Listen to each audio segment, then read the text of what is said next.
આપને આપનું સ્થાન જાળવી રાખવા માટે હું વિનંતી કરું છું.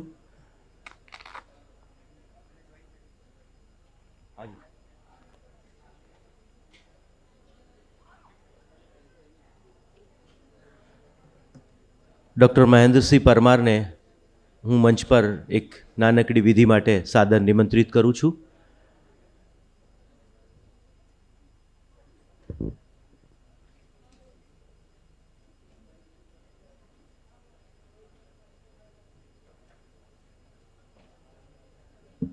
ડૉક્ટર મહેન્દ્રસિંહ પરમાર, અધ્યક્ષ ભાવનગર યુનિવર્સિટી ગુજરાતી ભાષા સાહિત્ય ભવન, ડૉક્ટર શિરીષ કાશીકર સાહેબ નું અભિવાદન કરશે. Thank you very much sir.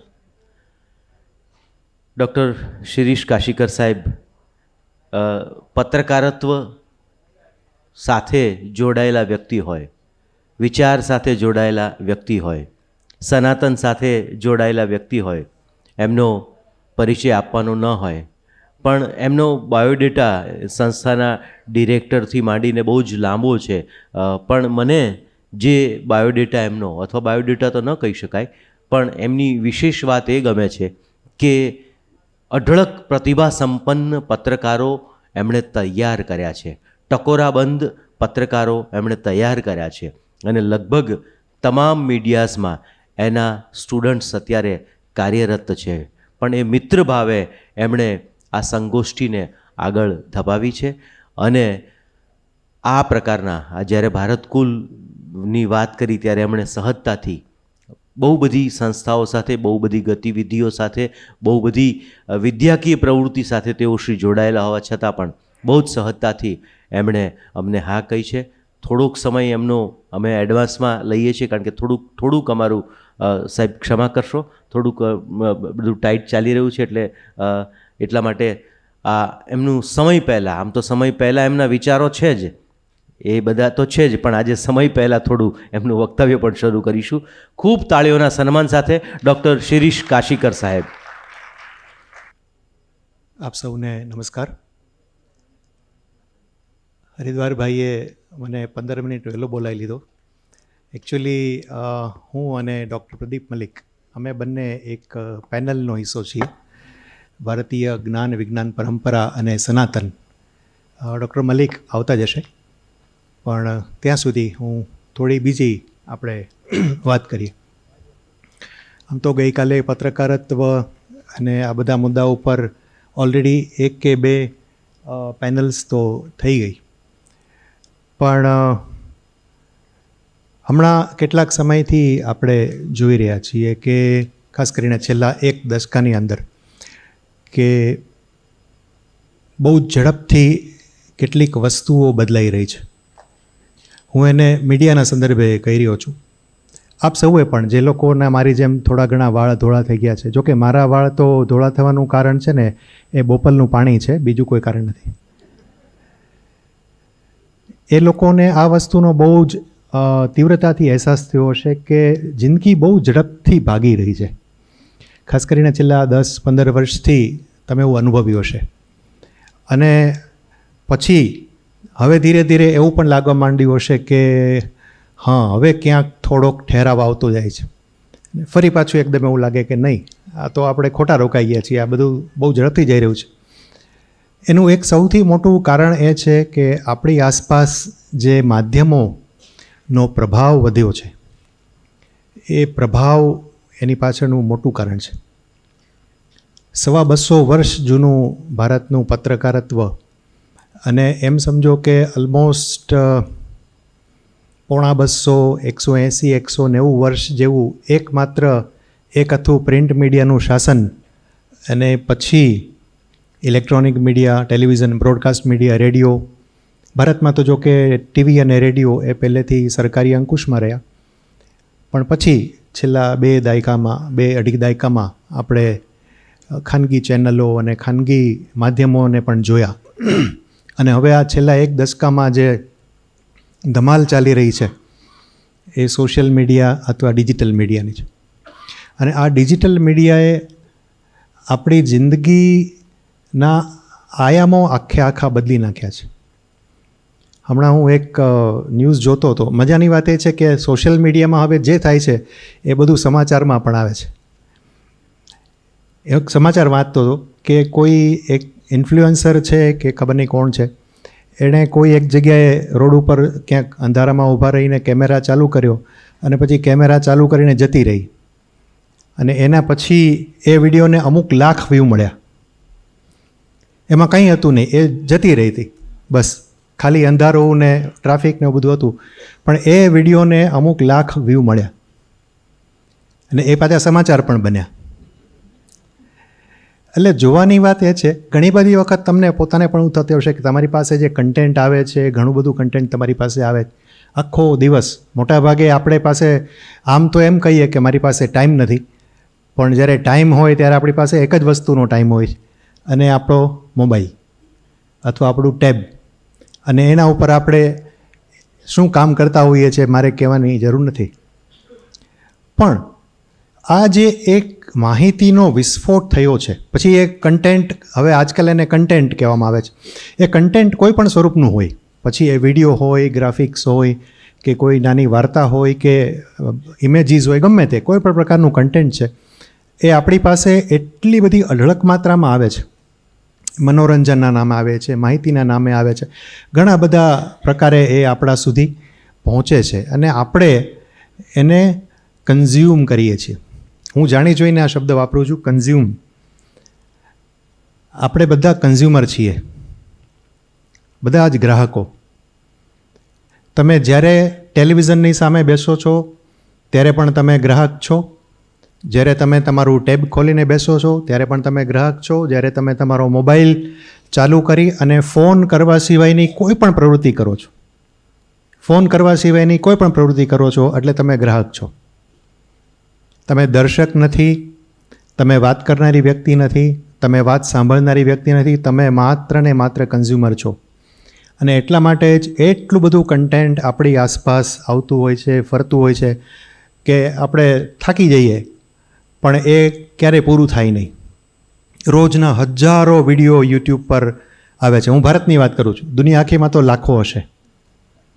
Facebook ઉપર આટલું બધું કન્ટેન્ટ, ઇન્સ્ટાગ્રામ, સ્નેપચેટ, તમે નામ લો, અને સૌથી છેલ્લામાં છેલ્લું ને સારામાં સારું, સસ્તામાં સસ્તું વોટ્સઅપ. એમાં તો કાંઈ કોઈને પૂછવાની જરૂર નથી. એના ઉપર પણ આપણી પાસે એટલું બધું કન્ટેન્ટ આવે છે કે આપણે થાકી જઈએ. પણ મજાની વાત એ છે કે આપણે થાકતા નથી, આપણે બીજાને થકવી દેવાના પ્લાનિંગમાં હોઈએ. મારી પાસે આવું ને, લે બેટા હવે તું મજા કર, હા ફોરવર્ડ. પણ અહીંયા એક થોડી સાવચેતીની વાત છે. જ્યારે આપણે કોઈ કન્ટેન્ટ કોઈને ફોરવર્ડ કરીએ છીએ ત્યારે આપણે એ ખાસ સમજવું અને જાણવું જોઈએ કે આપણે જે વસ્તુ જોઈ, એ વિડીયો છે, ઇમેજ છે, વોટેવર, રાઈટ, એની વાસ્તવિકતા શું છે? શું આપણને જે સંદર્ભમાં એ વસ્તુ મોકલવામાં આવી છે ખરેખર એ જ સંદર્ભમાં છે? કારણ કે આજકાલ આ છેલ્લા ઘણા વર્ષથી આપણે એક ફેક ન્યૂઝ એવો ફિનોમિના સાંભળી છે. વાસ્તવમાં આ શબ્દ ખોટો છે. ન્યૂઝ ક્યારે ફેક ન હોઈ શકે. We can call it fake content. Fake content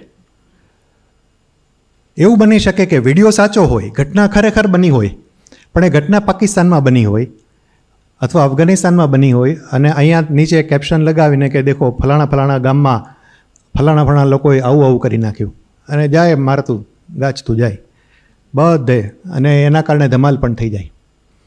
આપને કદાચ યાદ હશે, કોરોના વખતે જ્યારે આપણે બધા ઘરમાં હતા અને સરકાર બહુ બધા પ્રયત્નો કરી રહી હતી, અને કોરોનાની સેકન્ડ વેવ પછી સરકારે ઘણી બધી જગ્યાએ જનજાગૃતિના કાર્યક્રમો શરૂ કરેલા, અને ખાસ કરીને રસીકરણ સંદર્ભે.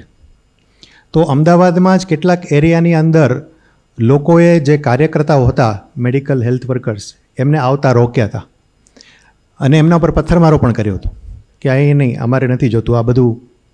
પછી પોલીસ ફરિયાદ થઈ ને બધું ઘણું બધું થયું, પણ પછી જ્યારે એમને પૂછવામાં આવ્યું કે ભાઈ તમે આનો વિરોધ શું કામ કરો છો, તો એમણે કહ્યું કે ભાઈ અમારી પાસે આવા વિડીયો આવ્યા હતા જેમાં એવું કહ્યું હતું કે આ આપણા ધર્મની વિરુદ્ધ છે અને આ આપણે ન કરવું જોઈએ, એનાથી આમ થાય તેમ થાય, ફલાણું રીકણું. હવે તમે જુઓ કે એક કન્ટેન્ટની અંદર કેટલી તાકાત છે. એક બીજું ઉદાહરણ આપું.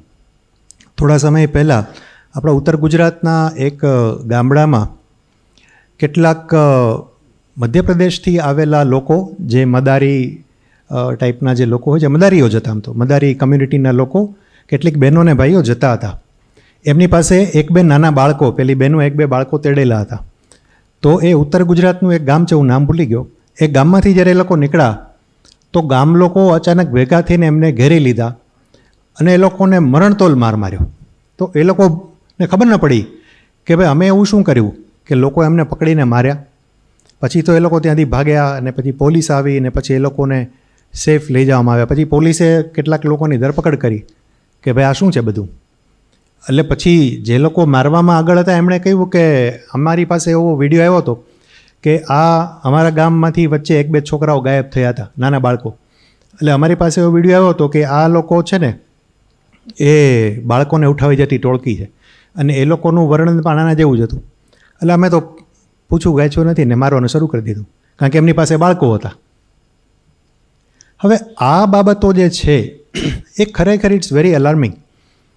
એક સભ્ય સમાજ માટે આ બધી બાબતો ખરેખર બહુ ચિંતા ઉપજાવે એવી છે. અને જો કે હવે એના માટે ઘણી બધી વ્યવસ્થાઓ છે, ફેક્ટ ચેકિંગ માટેની ઘણી બધી વ્યવસ્થાઓ છે. હવે ગૂગલ પોતે પણ ફેક્ટ ચેકિંગ કરે છે, તમે એને તમારો વિડીયો કે મોકલાવો. એ સિવાય ભારત સરકારનું ફેક્ટ ચેકિંગ યુનિટ્સ છે, ગુજરાત સરકારના છે, પ્રાઇવેટ ફેક્ટ ચેકર્સ છે કે જે તમને ચેક કરી આપે કે તમારી પાસે જે કન્ટેન્ટ છે એ વાસ્તવમાં જે છે એ સંદર્ભમાં છે કે નહીં. ઇનફેક્ટ હવે તો ઘણા બધા પ્લેટફોર્મ્સ પોતે ફેક્ટ ચેક કરી આપે છે. ટ્વિટર પોતે તમને ફેક્ટ ચેક કરી આપે છે કે તમારી પાસે જે ટ્વીટ આવ્યું છે એમાં જે ઇમેજ છે એ બરોબર કોન્ટેક્સ્ટમાં છે કે કંઈક આઉટ ઓફ કોન્ટેક્સ્ટ છે કે કંઈક સંદર્ભ ખોટો આપવામાં આવ્યો. પણ હવે એનાથી વધારે આગળ એક સ્ટેપ બીજી એક થ્રેટ ઊભી થઈ છે આપણા માટે, જેને એ હવે આપણા માટે થઈ, એ તો વર્ષોથી છે, જેને કહેવાય છે ડીપ ફેક. હવે આ ટેકનોલોજી જે છે એ તો અદ્ભુત છે. અત્યાર સુધી આ ટેકનોલોજીનો ઉપયોગ જે છે એ આમ પણ ખોટા કામો માટે જ થયો છે, પણ હવે એનો ઉપયોગ આપણે ત્યાં પણ ધીરે ધીરે આવવા માંડ્યો છે. વચ્ચે તમે સાંભળ્યું હશે એક બે અભિનેત્રીઓ છે, રશ્મિકા મંદાનાનો એક વિડીયો આવ્યો હતો, રાઈટ. એક છોકરી છે એ રશ્મિકા મંદાના બનીને એકદમ ઓછા કપડામાં કંઈક ડાન્સ વાન્સ કરે. પછી લોકોને ખબર પડી કે ભાઈ આ તો રશ્મિકા છે જ નહીં, આ તો કોઈએ એક વિડીયો બનાવ્યો અને ફેક ડીપ ફેક કરી, ટેકનોલોજીનો ઉપયોગ કરીને રશ્મિકાને મોર્ફ કરી એમાં. એટલે લોકોએ માની લીધું કે અરે રશ્મિકા આવું બધું કરે છે. વાસ્તવમાં એ રશ્મિકા હતી જ નહીં. પણ આ એક આપણા માટે ચેતવણી છે કે કોઈ પણ વ્યક્તિ, તમે ને હું પણ, ભલે આપણે જાણીતા હોઈએ કે ન હોઈએ, પણ જો કોઈ વ્યક્તિ આ ટેકનોલોજીનો જાણકાર હોય અને તમને અને મને નુકસાન પહોંચાડવા માગતો હોય તો એ બે ખૂબ આરામથી તમને અને મને નુકસાન પહોંચાડી શકે. અને ખાસ કરીને જે મોટા કોર્પોરેટ્સ છે, મોટા નેતાઓ છે, મોટા લોકો છે, એ બધા તો આ થ્રેટથી સતત જેને કહેવાય કે અંદર એક પ્રકારના પ્રેશરમાં હોય છે. મને યાદ છે આજથી 4 વર્ષ પહેલાં, 4 થી 5 વર્ષ પહેલાં બરાક ઓબામા જ્યારે એ પ્રેસિડેન્ટ હતા અમેરિકાના, જ્યારે ઇલેક્શન્સ હતા એ પહેલાં, તો બરાક ઓબામાનો એક એવો ડીપ ફેક વિડીયો આવેલો જેમાં એ સાવ ભળતી સળતી જ વાતો કરતા હતા, પણ એ કોઈને ખબર નથી કે આ ડીપ ફેક વિડીયો છે. અને ચૂંટણી ટાણે તમને ખબર છે જે આવે એ બધું ચલાવો, અને ચાલ્યું. પણ પછી જ્યારે એની તપાસ કરવામાં આવી ત્યારે ખબર પડી કે બરાક ઓબામા હતા જ નહીં, એ તો કોઈ બીજી વ્યક્તિ હતી, એના ઉપર એને મોર્ફ કરીને બરાક ઓબામા બનાવ્યા હતા. આ વખતે પણ હમણાં જે યુએસના ઇલેક્શન પૂરા થયા એમાં પણ આના ઉપર ખૂબ ચર્ચા થઈ, ખૂબ વાત થઈ. તો આ એક ટેકનોલોજી છે. ટેકનોલોજી આપણા માટે આશીર્વાદરૂપ છે. હું એવું નથી કહેતો કે સોશિયલ મીડિયા કે ડિજિટલ મીડિયા છે એણે આપણું જીવન બરબાદ કરી નાખ્યું છે અને હવે આપણા આવનારી પેઢીનું શું થશે ખબર નહીં, એવું નથી. એના સારા પાસા પણ છે. અને સારા પાસાઓ શું છે એનાથી આપણે બધા વાકેફ છીએ. આપણે એનો સારો ઉપયોગ કરીએ છીએ, એમાંથી ઘણા બધા લોકોને રોજગારી મળે છે, ઘણું બધું થાય છે, ઘણી બધી પોઝિટિવ વસ્તુઓ છે. આમાં બેઠેલી મોટાભાગની મહિલાઓ હવે તો યુટ્યુબ પરથી જ રેસીપી શીખે છે, એમને કુકરી બુકની જરૂર જ નથી રહી. તો thanks to corona and thanks to YouTube. પણ ટેકનોલોજીના સારા પાસા છે તો આવા નરસા પાસા પણ છે. એટલે આપણે ખાસ કરીને એક એવો સમાજ કે જે થોડું ભણેલો ગણેલો છે, થોડું સમજે છે, બે વસ્તુ આપણે ખાસ કરવી. અઠવાડિયામાં એક દિવસ ડિજિટલ ઉપવાસ રાખવો. મોબાઈલનો ઉપયોગ માત્ર ને માત્ર ફોન કરવા માટે કરવો, અથવા એવું કરવું કે જે મોબાઈલ તમારો સ્માર્ટફોન છે એ સિવાયનો એક નાનો બેસિક મોડેલ લઈ લેવું, 1200 રૂપિયાવાળું સેમસંગનું કહેવું, જેમાંથી તમારે ફોન થઈ શકે. એટલે એક દિવસ અઠવાડિયામાં તમારો મોબાઈલ સ્માર્ટફોન છે એ બંધ કરીને રાખી દો. તમારા બધા કોન્ટેક્ટ પહેલાંમાં પણ રાખો, એટલે ફોન કરવાનો થાય તો કમ્યુનિકેશન ચાલુ રહે. અઠવાડિયામાં એક દિવસ ડિજિટલ ઉપવાસ કરો. અને બીજું, કોઈ પણ પ્રકારનું કન્ટેન્ટ છે એને તમે ફોરવર્ડ કરો કે કોઈને પણ મોકલો એ પહેલાં એ ખાસ ચેક કરો કે તમારી પાસે આવેલું કન્ટેન્ટ યોગ્ય સંદર્ભમાં યોગ્ય છે કે નહીં. નહીં તો હોઈ શકે છે કે બહુ મોટી દુર્ઘટના તમારા જીવનમાં પણ બની જાય. ધન્યવાદ.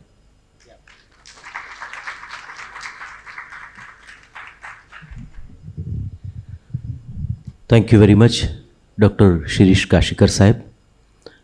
આપણા બીજા એક્સપર્ટ વક્તા આદરણીય ડૉક્ટર પ્રદીપ મલિક સાહેબ આપણી વચ્ચે ઉપસ્થિત છે. હું એમને મંચ પર પધારવા માટે વિનંતી કરું છું. સંજયભાઈને મંચ પર પધારવા માટે હું વિનંતી કરું છું. પ્રદીપ મલિક સાહેબ, આપ પધારશો. તાળીઓના સન્માન સાથે આજના આપણા આ બીજા એક્સપર્ટ્સને આવકારીશું. મલ્હાર દવેને હું વિનંતી કરીશ કે આદરણીય પ્રદીપ મલિક સાહેબનું અભિવાદન કરશે.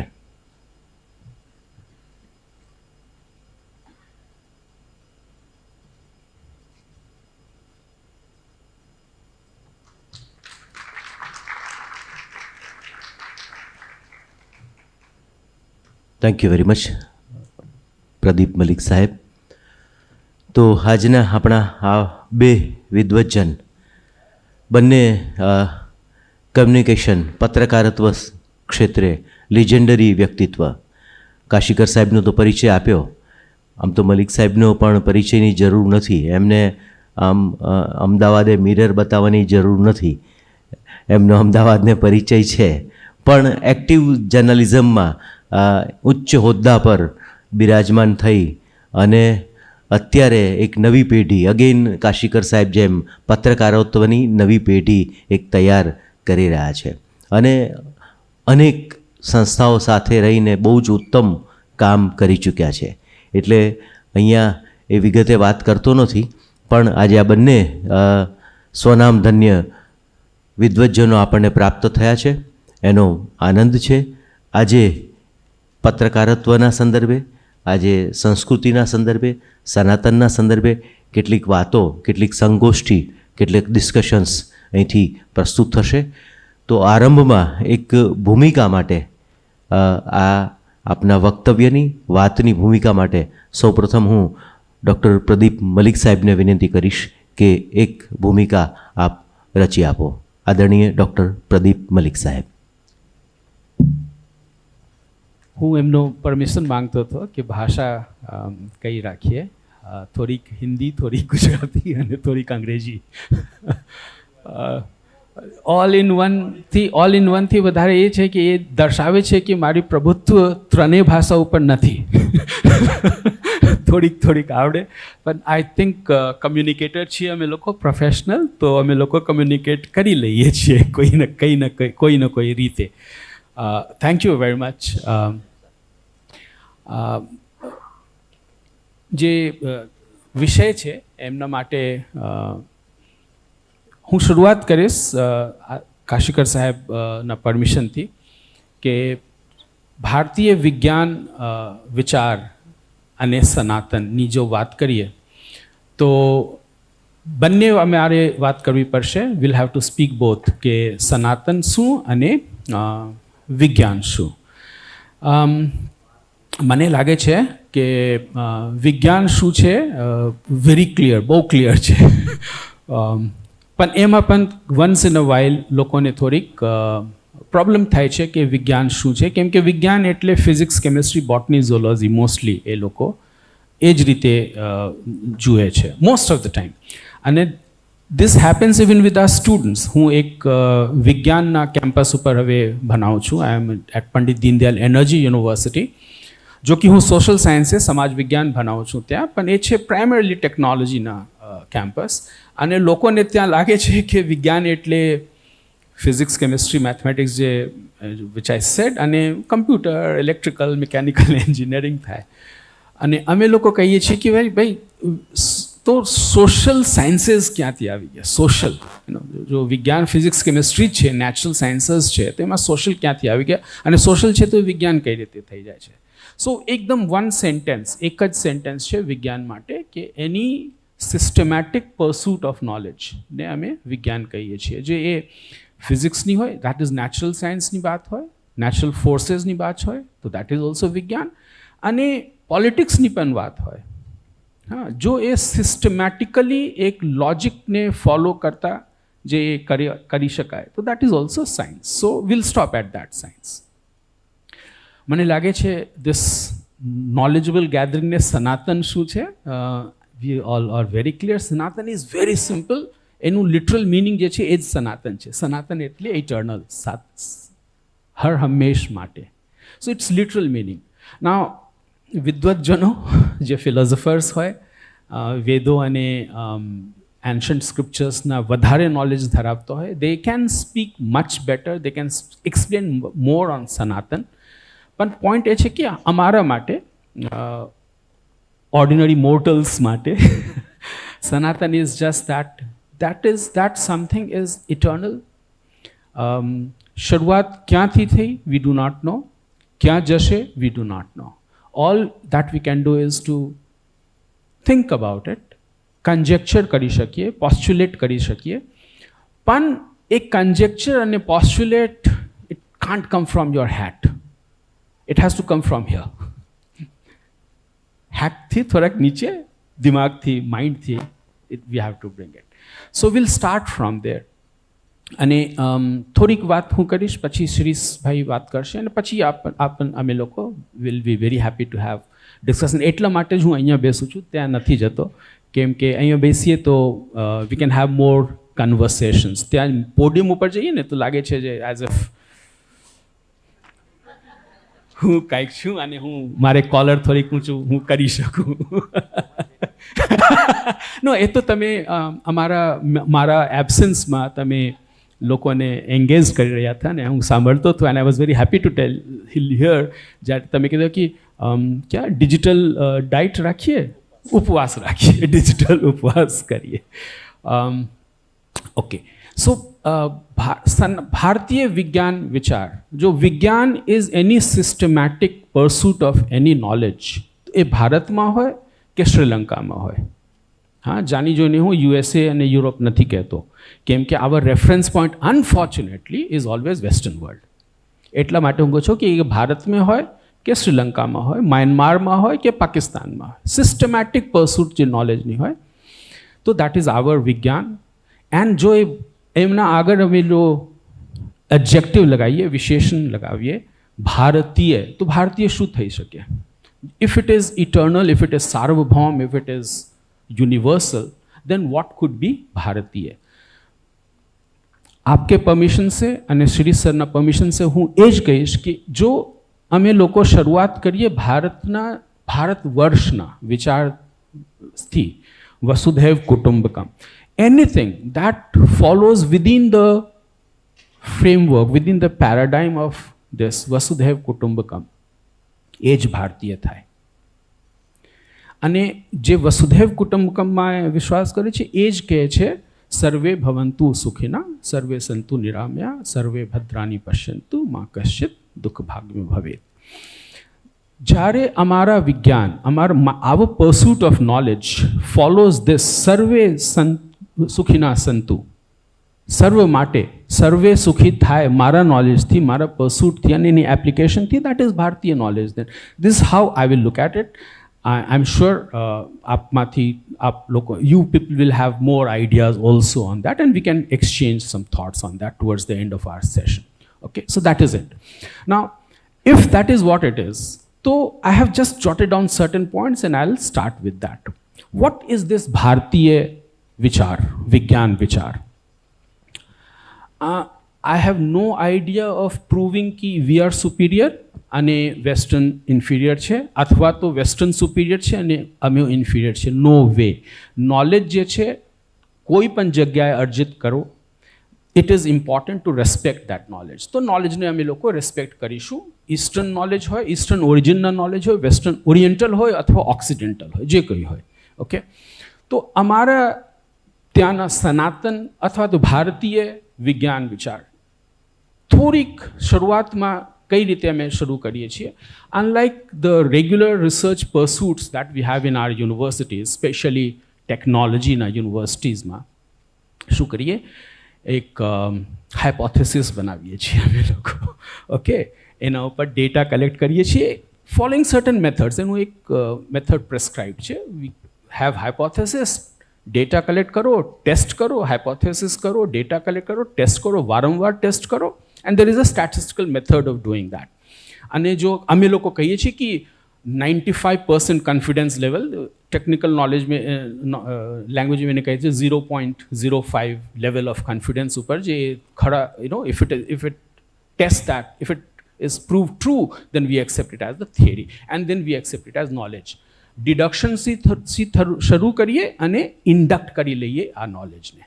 ઓકે, દેટ ઇઝ હાઉ આજના સમયમાં વિજ્ઞાન, એ વિજ્ઞાન નેચરલ સાયન્સીસના હોય, ફિઝિક્સ કેમિસ્ટ્રીના હોય અથવા તો social sciences now. That's how we go about. Here is a small difference with our Sanatan knowledge, our Sanatan Vigyan. We do not begin with hypothesis. Now, I am very, very aware of the fact that apna vicharma pan ghana badha strands છે, દ્વૈત છે, અદ્વૈત છે. There are many strands in art. દ્વૈતમાં પણ ઘણા બધા schools છે ને અદ્વૈતમાં પણ ઘણા બધા સ્કૂલ્સ છે. પણ we do not begin with hypothesis and hence we don't have to prove anything. Okay, so what we do is અમે લોકો એમને કહીએ છીએ, and that, okay fine, અમે લોકો એમને કહીએ છીએ experiential. તમે experience કરો. Though you do not have a hypothesis, you are not collecting data in a certain manner, but you are pursuing it very objectively and in a very systematic manner, and then experience it, keep questioning. Question કરતા જ રહો અને ત્યારે તમે જે higher truth છે એમને તમે પ્રાપ્ત થશો, અથવા તો you will be reaching that higher truth. That's how Indian tradition of Vigyan works. हम लोगों की एक कमजोरी रही है, अनफॉर्चुनेट कमजोरी है वो, जिसके कारण बहुत सी बातें ऐसी हुई हैं जो भारतवर्ष में हुआ. And I hope you are very clear about when I say Bharatvarsh, अखंड भारतनी વાત છે. So many things happened in this अखंड Bharat, भारतवर्षમાં. Unfortunately, many of those things we see as if they originated in the West. Live example છે radio. Okay, કલકત્તામાં experiment થયો and credit goes to કિસકો, somebody in Italian, જે Marconi, જે England में आवीने he did his business. Experiment India में भी हुआ, अमेरिका में भी हुआ था for that matter, and for that matter even England में भी हुआ था, रशिया में भी हुआ था. Credit goes, why? Because we are very poor at documenting something. Now Vigyan ma, this is very important to document. Falsification is very important for any Vigyan. Falsification એટલે કે જે હું કહું છું, then you should be, or આપ કહો છો તો I should be able to cross check whether what I am saying is true, and on certain basis I should be able to cross check. Okay, documentation હોય તો જ cross check કરી શકાય ને. Unfortunately we were not good at documentation and hence we lost so many things, and there was a very distinct attempt at wiping it out, especially 11th century onwards. And there is a reason why I am saying 11th century. We can come to it later. 11th century onwards, there was a very specific design in Bhuswa Mate to wipe it off. And since we hadn't documented so very properly, it was difficult for us to counter those arguments. Okay, and luckily there is a resurgence. Ame loko we have awoken to the fact that ame loko Vishwaguru Jem hata loko kahe ame loko Vishwaguru hata. We were like Vishwaguru, or we were Vishwaguru. We have awoken to the fact, and then now we are trying to regain that status. Let us see when we do that. But having said this, so look at how they went about collecting information and knowledge and Vigyan in India. And the best example, I do not know, he will also have some examples. એમની પાસે કે example છે, આપણે સાંભળશું સરીશ સરને. But I will start off with, and I'll give you only one area and one example, and that is the astrology. Astronomy, not astrology. Astronomy ને શરૂઆત આર્યભટ્ટથી વરાહમિહિર અને Bhaskaracharya. There are so many, and look at the evolution that they have. શરૂઆત થાય છે, so in the beginning, all we had was, we didn't have so precise measurement instrument je aje che apni paase. We can even measure the height of the Everest in centimeters now. 1 centimeter વધી ગયા છે કે 2 centimeter વધે છે, એ પણ we can measure. Because we have very precise measurement instruments today, where we can measure gravitational pull, etc., and we can calculate the height of Mount Everest, how it is going up and down, etc., etc. But that time also, we were able to say that the diameter of the earth was 1050 yojana, and 1 yojana was 8000 manusyana average height. Now, aje jare, when we have so precise measurement, and that's the beauty of Vigyan, it always evolves. New evidences, new knowledge, new acceptance of that knowledge, and that is the knowledge of the day. Today, when we go, we find that it is so very close to the real diameter of the earth. Though, there is a difference of 12%, 12% feesdini, 12% difference. But still, remember, without having any of those advanced equipment, we could measure the diameter of the earth. We could measure the distance of the earth and the sun. Remember, that was the time when it was a geocentric world. ધરતી મધ્યમાં છે અને સૂર્ય ચારો ઓર જાય છે. And western વર્લ્ડમાં, but I એમ બહુ શરૂઆતમાં જ મેં ક્લિયર કરી દીધા છે કે વેસ્ટર્ન વર્લ્ડ જુનિયર છે અથવા ઇન્ફિરિયર છે અથવા નેસેન્ટ છે. I don't want to prove that. But western વર્લ્ડમાં that it is a heliocentric world, not universe, not geocentric universe, comes only in the 17th century. Copernicus 1616 માં કહે છે કે ભાઈ મને તો લાગે છે કે આ તો યુનિવર્સ heliocentric છે, સૂર્ય મધ્યમાં છે અને earth goes round there. And we all know Copernicus was shut down, But 16 વર્ષ પછી his student Galileo કહે છે કે ભાઈ એ કોપરનિકસ જે કહે છે ને એ સાચી વાત છે. And he went to the Pope and told him કે look, he is right. Pope કહે છે કે ભાઈ તું મારા મિત્ર છે, આ નોલેજ પોતાની પાસે જ રાખજે, કોઈને કહેજે નહીં. But he being a scientist, he wrote his book, System of Two Worlds, etc., etc. And that book was banned. And it 1632 માં book આવે છે. Sometime around, I have the dates here in this paper, I have written out, 1700s, it remains banned till 1772 or something.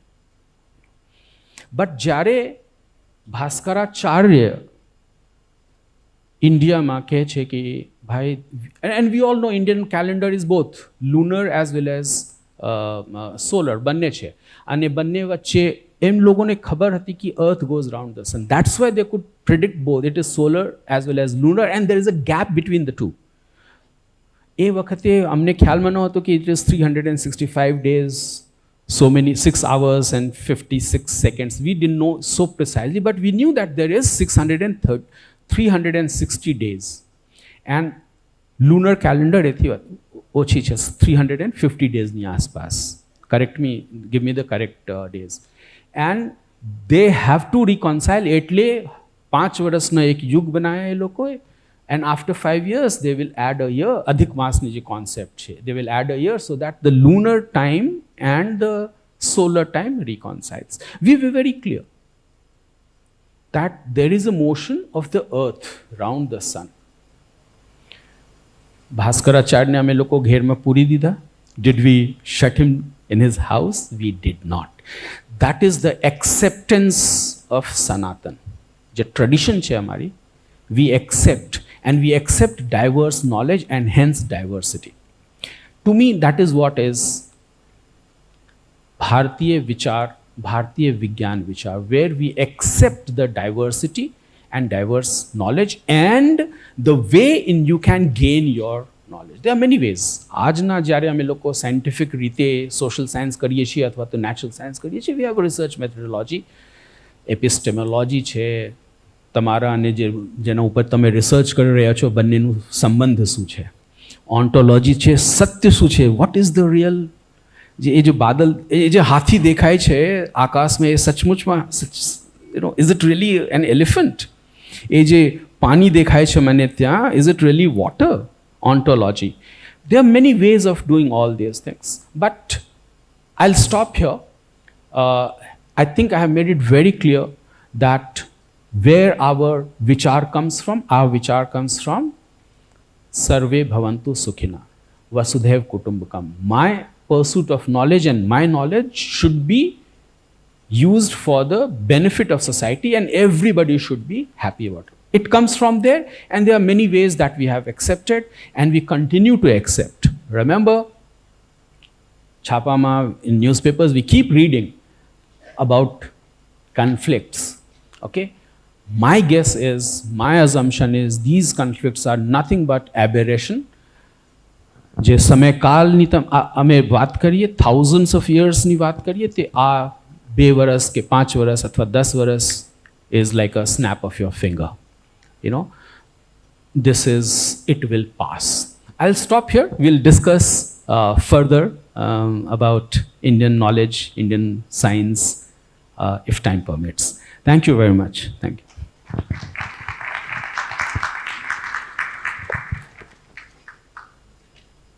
હું પ્રદીપજીની વાતને થોડી આગળ લઈ જાઉં છું. એ સંદર્ભમાં એક પેરેગ્રાફ મારે વાંચવો છે, પછી મારી વાત એ પ્રમાણે આગળ લઈ જાઉં. આપણામાંથી ઘણા બધા લોકો મારી જેમ સફારી કે સ્કોપ વાંચીને મોટા થયા છે. કેટલા લોકો વાંચતા હતા? ઘણા બધા. તો તમે બધાએ કાર્લ સેગાનનું નામ સાંભળ્યું હશે, રાઈટ? કાર્લ સેગાન ઉપર નગેન્દ્ર વિજય અને વિજયગુપ્ત મૌર્યએ ખૂબ લખ્યું છે. He is one of the finest, he was one of the finest cosmologists on this earth. હમણાં 2 વર્ષ પહેલાં જ એમનું અવસાન થયું. કાર્લ સેગનને રીડીફ સ્પેશિયલ વેબસાઇટ પર એક ઇન્ટરવ્યૂ કર્યો હતો. એમાં એમણે શું કહ્યું હતું, અને એમાં એક એપિસોડ હતો, કોસ્મોસ નામનો એક પ્રોગ્રામ હતો, COSMOS. એમાં કાર્લ સેગન, જે ઓથોરિટી ગણાય છે કોસ્મોલોજીની, બટ એણે શું કહેલું? The reason that we oriented this episode of Cosmos towards India is because of the wonderful aspect of Hindu cosmology, શબ્દો ધ્યાનથી સાંભળજો, which first of all gives a time scale for the earth and the universe, જે હમણાં પ્રદીપભાઈએ વાત કરી, a time scale which is consonant with that of modern scientific cosmology. We know that the earth is about 4.6 billion years old and the cosmos, or at least its present incarnation, is something like 10 or 20 billion years old. The Hindu tradition has a day and night of Brahma in this range, somewhere in the region of 8.4 billion years. As far as I know, it is the only ancient religious tradition on the earth which talks about the right time scale. We want to get across the concept of the right time scale and to show that it is not unnatural. In the West, we people have the sense that what is natural is for the universe to be a few thousand years old, and that billions is indwelling and no one can understand it. The Hindu concept is very clear. Here is a great world culture which has always talked about billions of years. Finally, the many billion year time scale of Hindu cosmology is not the entire history of the universe, but just the day and night of Brahma. And there is the idea of an infinite cycle of births and deaths and infinite number of universes, each with its own gods. આ બે ત્રણ ફકરામાં એમણે બહુ મોટી વાત કરી દીધી છે. જે પ્રદીપજી હમણાં કહી રહ્યા હતા એ જ વસ્તુને હું થોડી અલગ રીતે આગળ લઈ જાઉં. કાર્લ સેગનનો મેં નામ એટલા માટે લીધું કારણ કે દુર્ભાગ્યે આપણને એક એવી ટેવ પડી ગઈ છે કે આપણી વાતને કોઈ ગોરો માણસ એન્ડોર્સ કરે ને તો જ આપણે એને સાચી માનીએ. મેં એટલે શરૂઆત છે કાર્લ સેગનથી કરી કારણ કે એ તો બહુ દુનિયાના મહાનતમ વૈજ્ઞાનિકોમાંના એક હતા. મેં કદાચ આ જ વાક્ય કોઈ ભારતના કોઈ વૈજ્ઞાનિકના નામે કહ્યું હોત ને તો સંભવ છે કે તમને કદાચ એમાં એટલો રસ ન પડત.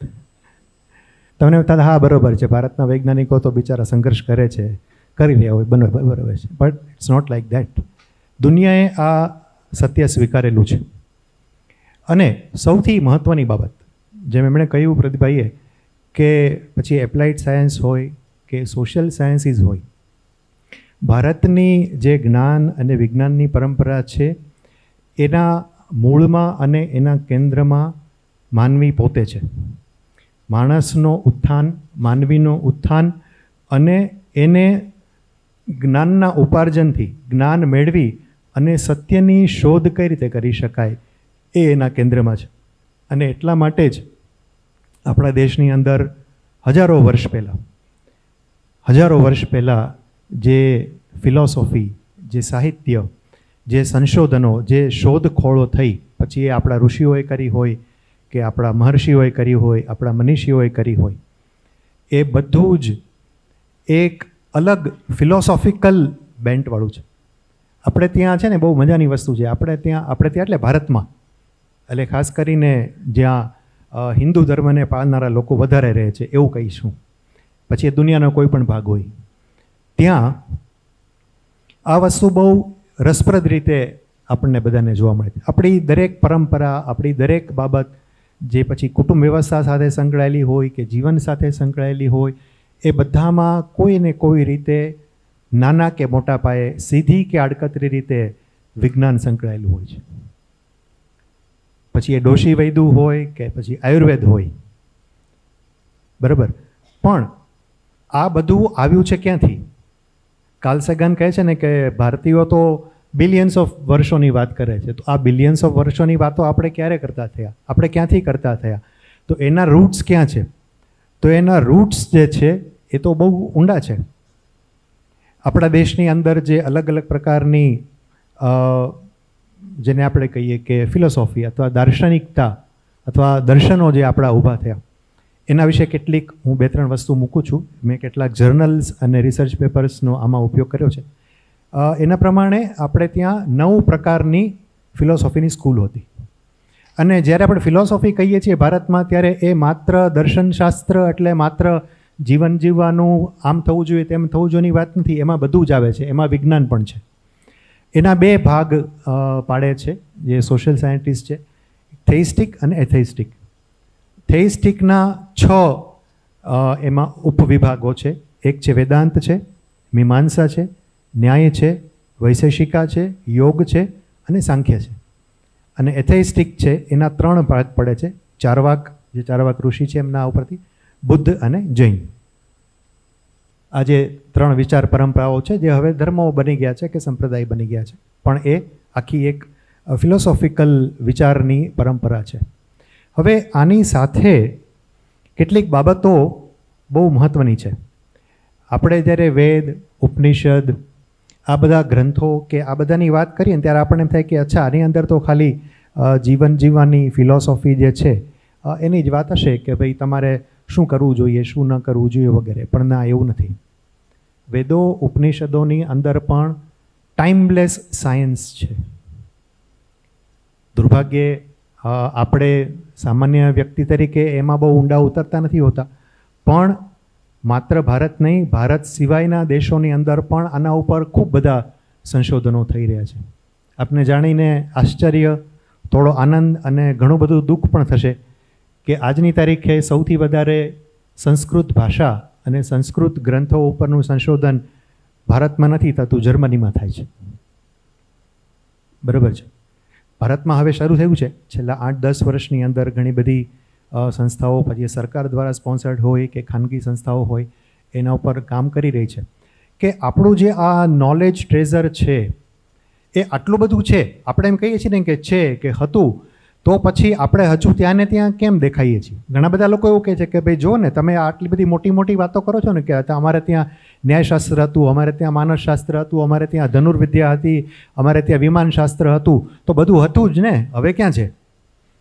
તો તમે કેમ જેટ પ્લેન્સ, અત્યારે સુપરસોનિક પ્લેન તમે કેમ ન બનાવ્યું? જો તમારો દાવો છે ને કે તમે વિમાનશાસ્ત્ર જાણતા હતા, રાવણ પાસે વિમાન હતું પુષ્પક, તો પછી તમે કેમ સુપરસોનિક જેટ પ્લેન ન બનાવ્યું? કેમ અમેરિકાએ કે કોઈ બીજા દેશે બનાવ્યું?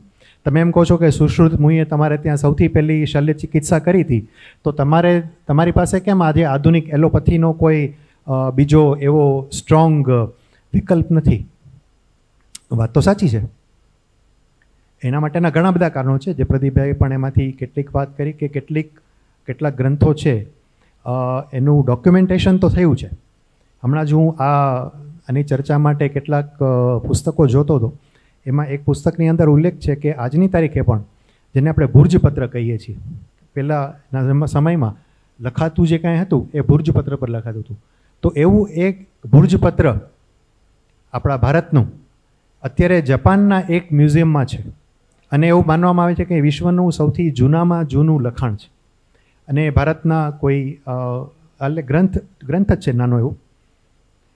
પણ એટલે આપણે ડોક્યુમેન્ટેશન કરતા હતા, એવું પણ નથી કે આપણે ડોક્યુમેન્ટેશન નથી થયું, પણ ઘણા બધા કારણોસર એમાંના, અને કાળની સાથે હજારો વર્ષનું એક નોલેજ ટ્રેઝર છે આપણું, તો બધી જ વસ્તુ કાંઈ સચવાઈ હોય એવું ન બને. ઘણા બધા કારણોસર એ નષ્ટ પણ થઈ ગયું હોય, પ્રાકૃતિક કારણોસર, કુદરતી અને માનવ સર્જિત કારણોસર આપણા ઉપર તો આટલા વર્ષોથી આપણે જોઈએ છીએ કે મધ્યયુગ પછી આપણા ઉપર સતત હુમલાઓ થતા રહ્યા છે, અને આપણો ઘણું બધું જે નોલેજ ટ્રેઝર છે એને યા તો બાળી નાખવામાં આવ્યું છે યા એને તોડી નાખવામાં આવ્યું છે. અને જે લોકો એનું મહત્ત્વ સમજતા હતા એને હાથીની અંબાડી પર બેસાડીને પોતાના દેશમાં પણ લઈ ગયા છે. યુએન સાંગ અહીંયા આવ્યા તો અહીંથી એ જ્યારે ગયા ત્યારે કેટલું બધું નોલેજ જે છે, કેટલા બધા પુસ્તકો જે છે, કેટલા બધા શાસ્ત્રો જે છે એ અહીંથી લઈ ગયા ત્યાં. અને ત્યાં જઈને આજે પણ ચીનમાં ઘણા બધા જે એવા લોકો છે, એવા ઘણા બધા આપણી ભાષામાં જેમને શાસ્ત્રી કહીએ આપણે, એવા લોકો છે કે જે માને છે કે ભાઈ આ કેટલીક બાબતો જે છે એનું અમને જ્ઞાન જે છે એ બુદ્ધ લોકોની સાથે અથવા યુએન સાંગ અને એના પછીના જે મુસાફરો ભારતથી આવ્યા એમની સાથે અમને મળ્યું. આપણા દેશની અંદર પણ આ વસ્તુ છે જ, અને હજુ પણ છે, અને આવનારા સમયમાં પણ એનું મહત્ત્વ રહેવાનું જ છે. કારણ કે ફરી આપણા દેશના મનીષીઓ, આપણા ઋષિઓ, આપણા વૈજ્ઞાનિકોએ જે આપણા માટે શોધ્યું એમાં એમણે એવું ક્યારે નથી કહ્યું કે આ બધું અમે જ કર્યું છે. આનો ભદ્રા ક્રત્વો યંતુ વિશ્વતઃ. આખી દુનિયામાંથી જે સારા વિચારો અમને મળ્યા છે એ બધા વિચારોને, સારા વિચારો, બધા વિચારો અમે લીધા છે. અમે એમાંથી એને જેટલું અમારાથી સારું કરી શકાય, મોડિફાય કરી શકાય, જેટલું સંશોધન કરી શકાય એટલું સંશોધન કર્યું છે. અને અમે તમારા માટે એક પછી એક પેઢી દર પેઢી વારસો મૂકતા ગયા છીએ, અને વારસો આપણા માટે મૂકતા ગયા છે. અને કેટલી બધી બાબતો છે આપણી પાસે. આજે દુર્ભાગ્ય, મેં હમણાં શરૂઆતમાં જ્યારે પ્રદીપજી નહોતા ત્યારે હું જે વાત કરતો હતો એમાં આપણે બહુ બધો આપણો સમય જે છે એ ખોટી વસ્તુઓમાં વેડફી નાખ્યો છે, અને હજુ પણ કદાચ વેડફી રહ્યા છીએ. ખેર, તમે એમ કહેશો કે ભાઈ અમારું કામ નથી, એ તો વૈજ્ઞાનિકોનું કામ છે, એ લોકો બધું કરે અને પછી અમને કહે કે આમાં સારું શું, ખરાબ શું, અને શું હજી આપણને ફાયદો થઈ શકે. દેન લેટ મી અશ્યોર યુ કે આપણી પરંપરાઓ, આપણી વિજ્ઞાન પરંપરાઓ અને સનાતન વિશે બે શબ્દો કહીને પછી હું મારી વાત પૂરી કરીશ. સનાતન માટે પણ એ જ બાબત લાગુ પડે છે. there is no one book, there is no one prophet, and yet we call it's a supreme knowledge. Atman અને બ્રહ્માંડની વાત કરીએ છીએ આપણે, બ્રહ્માંડની વાત કરીએ છીએ. જ્યારે બિગ બેંગ થિયરી વગેરે તો બહુ બધી વર્ષો પછી હમણાં બિગ બેંગ થિયરી આવી, પણ એ પહેલાં આપણા ઋષિઓએ કહ્યું હતું કે આનું સર્જન જે છે એ બ્રહ્માંડમાંથી થયું છે, એક વિસ્ફોટ, અને એમાંથી આખું સર્જન થયું છે. અને આટલી બધી ગેલેક્સીઝ ને આટલા બધા યુનિવર્સ છે જે કદાચ આપણને દેખાતા નથી પણ આપણી નજરની બહાર છે, એ આપણા ઋષિઓ કહી ગયા છે. છે, અને આ તો બધું ડોક્યુમેન્ટેડ છે, એમાં હું કંઈ નવી વાત નથી કહી રહ્યો. તો એ આપણી આસપાસ છે, આપણે એના ઉપર કામ પણ કરી રહ્યા છીએ. નિરાશ થવાની જરૂર નથી, આપણે એના ઉપર કામ પણ કરી રહ્યા છીએ. આપણે અને દુનિયાભરના વૈજ્ઞાનિકો એના ઉપર કામ કરી રહ્યા છે. અને માનવ જાત માટે, સમગ્ર માનવ જાત માટે, જેમ એમણે કહ્યું ને વસુદેવ કુટુંબકમ, આપણે ક્યારેય એવું નથી કહેતા કે ભાઈ અમે અમારા પૂરતું ઠીક છે, અમને મળી જાય એટલે રાજી. અને એનાથી પણ વધારે મહત્ત્વની વસ્તુ, આપણે હંમેશા જ્ઞાન વહેંચનારી પ્રજા છીએ, જ્ઞાન વેચનારી પ્રજા નથી. જ્ઞાન વેચવું અને વહેંચવું એ બંને વચ્ચે ફરક છે. વેસ્ટમાં અને આપણામાં બસ આ જ એક મોટો તફાવત છે. હું ક્યારેય વેસ્ટને નકારતો નથી કે એમની કોઈ વાતને એવું નથી કહેતો કે એ લોકો બધા ખોટું કરી રહ્યા છે. એ કરે છે, ઉત્તમ જ કામ કરી રહ્યા છે. એ લોકો પણ માનવ જાત માટે જ કામ કરે છે. પણ એક જે ફરક છે એ દૃષ્ટિકોણનો છે. અને આ દૃષ્ટિકોણ જ આપણને અત્યારે પણ આગળ લઈ જઈ રહ્યો છે અને ભવિષ્યમાં પણ આપણને આગળ લઈ જઈ શકે. આપણે બધા માટે વિચારીએ છીએ. વસુધૈવ કુટુંબકમ, નહીં, વસુધૈવ કુટુંબકમ એમને નથી થતું. આપણે ખરેખર એવું વિચારીએ છીએ, એવું કરીએ છીએ. આપને ખ્યાલ હશે હમણાં કોરોના કાળની અંદર જ્યારે આપણે એશિયામાં સૌથી પહેલાં આપણે રસી બનાવી લીધી હતી કોરોનાની, રાઈટ? ત્યારે કેટલા બધા આફ્રિકન દેશો હતા કે જેમને યુરોપના અને અમેરિકન દેશોની રસી પોસાય એવું હતું નહીં. એટલે એ લોકો મૂંઝાઈ ગયા હતા કે હવે અમે શું કરશું. ત્યારે એમણે આપણને કહ્યું અને આપણે વેક્સિન મૈત્રી એ પ્રોગ્રામ ચલાવ્યો અને આપણે એમને વેક્સિન આપી. ભલે આપણે પણ કોઈ સાથે કોલેબોરેશન કર્યું. આ આપણી જે છે એ ખૂબી છે કે આપણે બધું જ આપણા માટે, અમારા માટે, અમે અને અમારું કુટુંબ, અમારું ગામ, અમારું શહેર, અમારું રાજ્ય નહીં, આખી દુનિયા અમારી છે, બધા જ અમારા છે. એ ધ્યાનમાં રાખીને આપણે બધા કામો કરતા હોઈએ છીએ. એટલા માટે આપણે, હું માનું છું કે there are so many hops. આમ તો ઘણું બધું કહેવા જેવું છે, પણ સમયની થોડી આપણે ધ્યાન રાખવું પડશે. આપના તરફથી કંઈ પ્રશ્નો હોય, કંઈ આપને જિજ્ઞાસા હોય તો વાત કરીએ. ધન્યવાદ.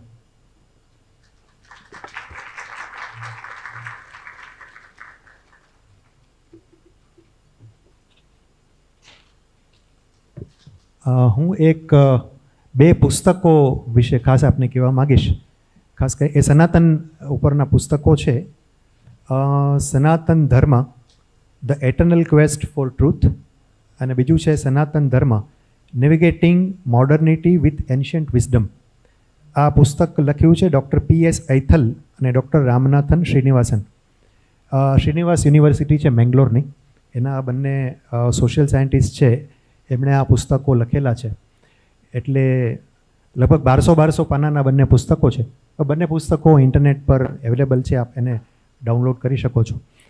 સનાતન પરંપરાઓ, આપણું ધર્મ, આપણું વિજ્ઞાન, આપણો સમાજ, બધી જ બાબતોને આ બંને પુસ્તકો તમે વાંચી લો એટલે ઘણી બધી ક્લેરિટી જે છે એ આવી જાય એવું છે.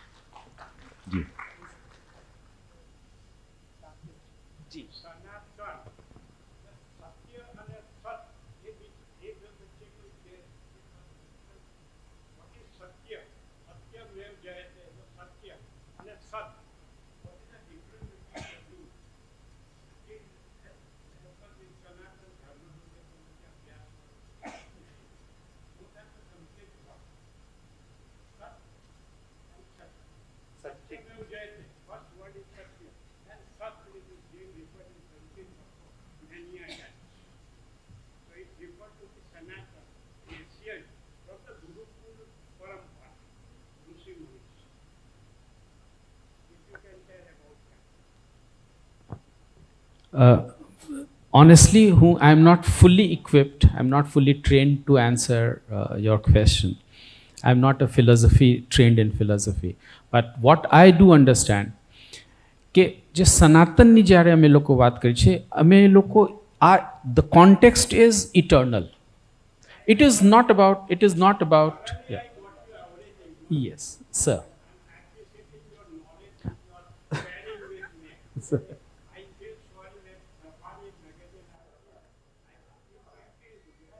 जी it is.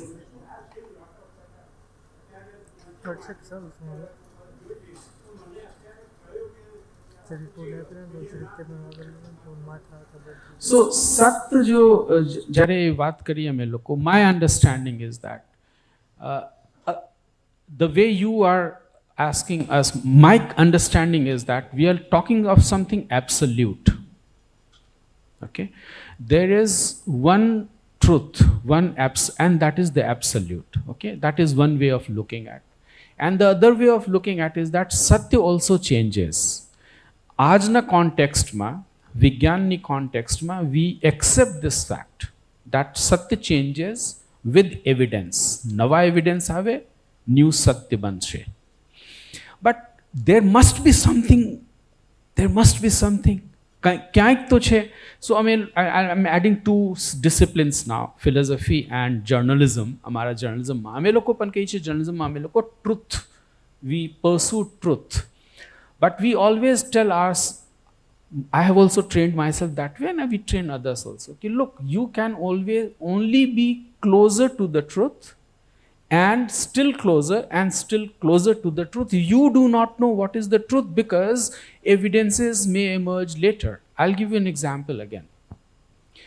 Gravitation ની વાત તો ક્યારથી થાય છે, and it's not that gravitation came only in 1687 જ્યારે when Newton gave us the theories of gravitational pull. Graviton certainly accepted earlier. Apple used to fall even earlier before Newton gave us the truth. Based on that, until then we thought that there are 8 planets. I'm including Pluto in that. Pluto aaj planet nathi, a planetoid છે. Until then we thought there is 8 planets. But હકીકતમાં they observed, this is not following Newton's law, એટલે Newton's law must be wrong. But when they experimented Newton's law with other places, they found it to be true. तो या तो Newton का law wrong है या वहाँ पर कुछ है, and they found something. Until then there were 8 planets, and then they found Neptune. Almost 150 years later, 1846 ની આસપાસ Neptune. Now tell me, didn't Neptune exist before we discovered? It existed. So what is the truth now? Until 1846, the truth is there are 8 planets. 1847, we have the truth there are the 9 planets. And in sometime in 2007-8, we realized that no, there are not 9 planets, there are only 8 planets because Pluto is not a planet at all. It's a planetoid. See, truth change થાય છે. I go with this. Okay? Somebody here, sir, आप खुद ही हो सकते हैं. Somebody here who is trained in philosophy, sir, is raising his hand. Maybe they can throw more light on this concept called truth. My stand is that truth changes. અને દરેકનું પોતાનું એક સત્ય હોય છે. That's the reason truth changes. દરેકનું પોતાનું એક સત્ય હોય છે. Please sir.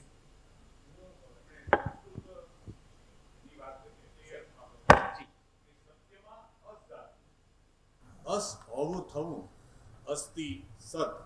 અને વેદમાં એક સરસ રીતે કહેવાયું છે ઇન્દ્રો સત્યા.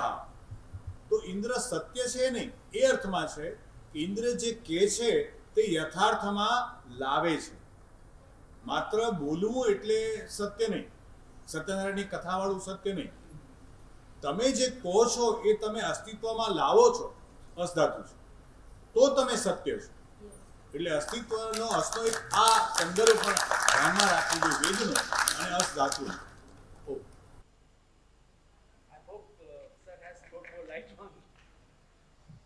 જી આપને આપણે એવું માનીએ છીએ કે સંસ્કૃત જૂનામાં જૂની ભાષા છે, પણ નરેન્દ્ર મોદી પણ હમણાં બોલે છે કે તામિલ સૌથી જૂનામાં જૂની ભાષા છે. અને ઘણા લોકો એવું બોલે છે. હવે આમાં સત્ય શું છે? આ તો બહુ એટલો અઘરો નથી કે સત્ય મારું તમારું જુદું જુદું વર્ણન. બીજું એ કે સનાતન ચેતન અને ગોડને શું સંબંધ? કારણ કે ગોડ વિશે કોઈ પણ પ્રકારની કોઈ પણ જાતની લોજિક કે સાબિતી દુનિયામાં ક્યાંય છે નહીં. પરંતુ વિજ્ઞાન તો એટલું કહે છે કે ભાઈ 13.8 બિલિયન યર્સ પહેલા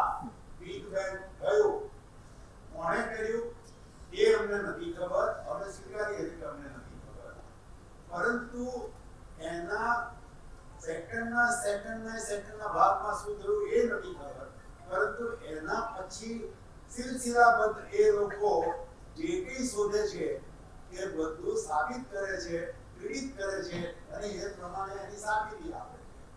એટલે તમે જે કહો કે ભાઈ સત્ય નથી, પણ સત્ય એટલે અત્યારે વિજ્ઞાન જેને સત્ય માને એ સત્ય, અને વિજ્ઞાન જેને નથી માનતું એ સત્ય નથી. નહીં, એવું નથી સર, એવું બિલકુલ નથી. વિજ્ઞાનને તો ઘણી બધી ખબર નથી. હા હા હા જી પ્લીઝ આ બેસ.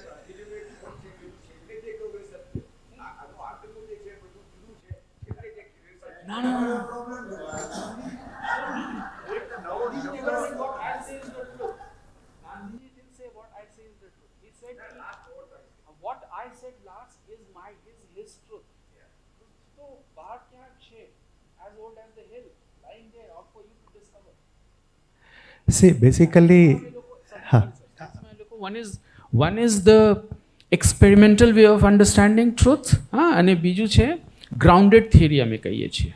Grounded theory શું છે? It accepts that the theory is out there lying in the ground.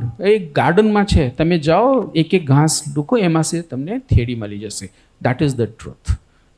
Parallel છે, theory and truth એક હોય. That is not what I am trying to say. Okay, but Gandhiji never said what I say last is the truth. He said that I take that version as my truth or my statement, release the previous one, because he was scientific in his approach, sir. Whatever he was to do, whatever he would do, he will experiment and then he will do that. Sir.